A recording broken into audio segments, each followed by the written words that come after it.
के नतीजे आए हैं, ये कांग्रेस बिल्कुल भी इसकी अपेक्षा नहीं कर रही थी, और जो नतीजे आए हैं इन पर क्या कहेंगे आप? कांग्रेस ही नहीं, कोई भी अपेक्षा नहीं कर रहा था, कोई मीडिया नहीं कर रहा था, कोई टीवी चैनल नहीं कर रहा था, एग्जिट पोल वाले नहीं कर रहे थे। सीआईडी रिपोर्ट है, आपकी आईबी की रिपोर्ट है, जो भी एजेंसी जो सर्वे करती हैं, सारे के सारे आश्चर्यचकित हैं कि ये हुआ तो क्या। ये सीधा ईवीएम में खेला हुआ है और इसके अलावा और कुछ नहीं है। ये मैंडेट चुराया गया है। क्या कांग्रेस की भी कुछ अपनी गलतियां रही? अब जब हारने के बाद में तो कई गलतियां निकालते हैं,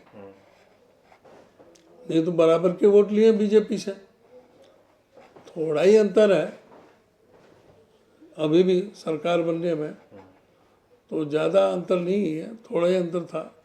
तो लेकिन हाँ, छोटी मोटी तो फिर कमियां निकलती हैं, ये पता भी लगता है। जैसे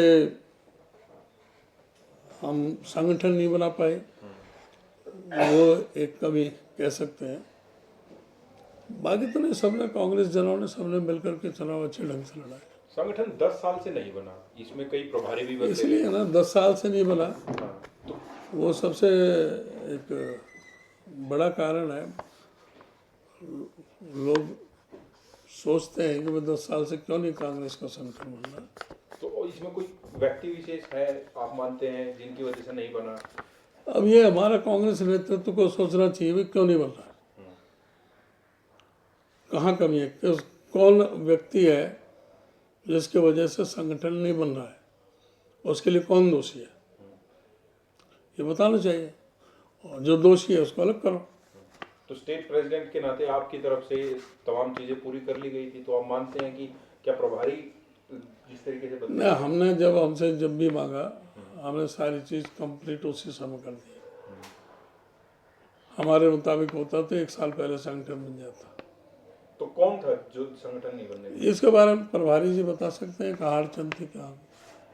तो प्रभारी जी को आप मानते हैं जिम्मेदार? प्रभारी जी बता सकते हैं कि कौन इसके लिए जिम्मेदार है। ठीक है।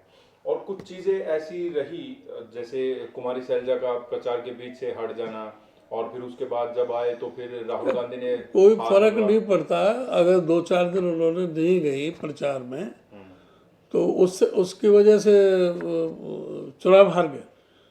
उन्होंने अपनी क्षमता के मुताबिक उन्होंने भी मेहनत की है।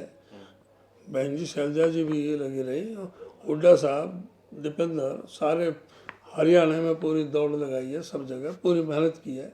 राहुल जी आए हैं, प्रियंका जी आई हैं, खड़गे जी आए हैं, सभी ने अपना अपना योगदान दिया, सभी ने मेहनत की है। तो अब तो कि आप चुनाव आयोग पे आपने शिकायत लिखी थी, उन्होंने तो खारिज कर दी है आपकी, अगला कदम क्या होगा?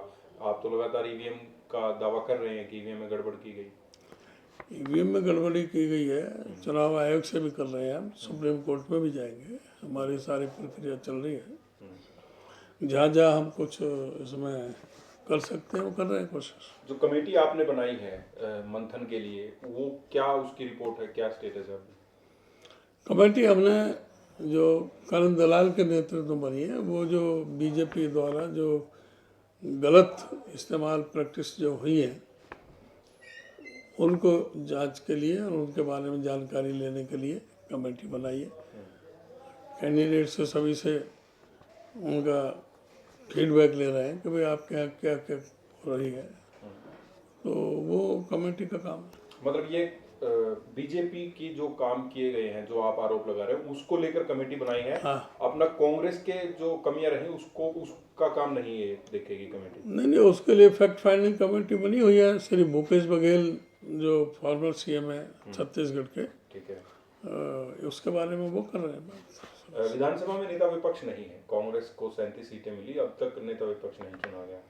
क्या अभी सेशन आ रहा, 13 तारीख से पहला सेशन है, उससे हम उम्मीद करते हैं 13 तक हो जाएगा। तो अब तक क्या देरी क्या रही सर? सेशन एक हो चुका है, वजह नहीं, हमारा कांग्रेस नेतृत्व बिजी है। आपको पता है कि महाराष्ट्र के चुनाव चल रहे हैं, झारखंड के चुनाव चल रहे हैं, उससे पहले टिकटों का था, मीटिंगें चल रही थी, स्क्रीनिंग कमेटी की, सीईसी की, तो वहाँ व्यस्त होने की वजह से मैं समझता हूँ थोड़ा डिले हुआ है, अब ये हो जाएगा जल्दी। जाने वाले थे तो सही टाइम पे हो गया।